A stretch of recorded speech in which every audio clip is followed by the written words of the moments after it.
Much time talking to Mr. Putin. How big of a win was this for him? I think this was a huge win because the whole Putin idea is effectively make Russia great again. And Russia has had an inferiority complex to America for a very long time, very obviously ever since the end of the Cold War. And here he had, in a sense, a US president somewhat debasing himself in front of him. That to some extent, means he's got where he wanted to go. And that counts for a lot. So where does he go from here? What would be next on his agenda if he went into this and all of it was a win? I think there's some element whereby Putin just keeps on. His new strategy with Trump is just to push a bit and see what happens. Because what seems to happen is he gets quite a lot. And I think he's actually probably stopped most of the active things he was doing before. You know, I'm not sure he's still trying to get himself involved in American politics as much as he was. He's not doing quite as much on his borders.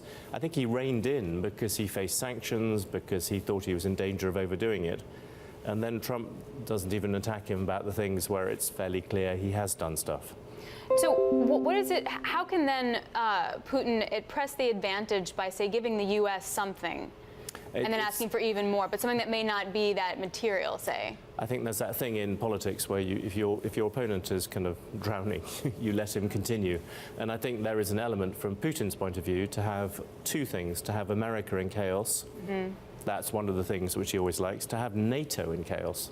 To effectively have Trump saying, "Here is a man I trust. Here are these people, May, Merkel."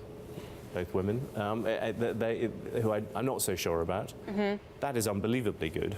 And to have the whole NATO thing slightly in question, these are all things which on the whole he doesn't need to do much to at the moment. Having spent so much time with world leaders as well as with Mr. Putin, how does he organize something like this going into it? Like, I read reports that President Trump didn't want any prep. Like, he got this. He didn't want any briefing into it.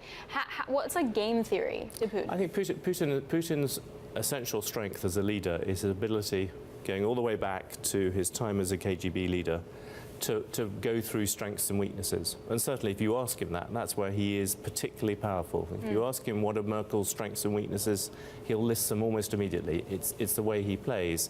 My guess is that with Trump, he didn't need to do any stunts. If you remember with Merkel, and you can look at it on Google, there's you could find it either funny or not, but where Merkel stupidly told him that she didn't like dogs. And so the next time they met, there was a huge dog there, and Merkel looked understandably not very happy about it. But I don't think this time there was any need for that. To some extent, the beauty of Putin with Trump is that Putin just stays there and lets Trump dig a hole for himself.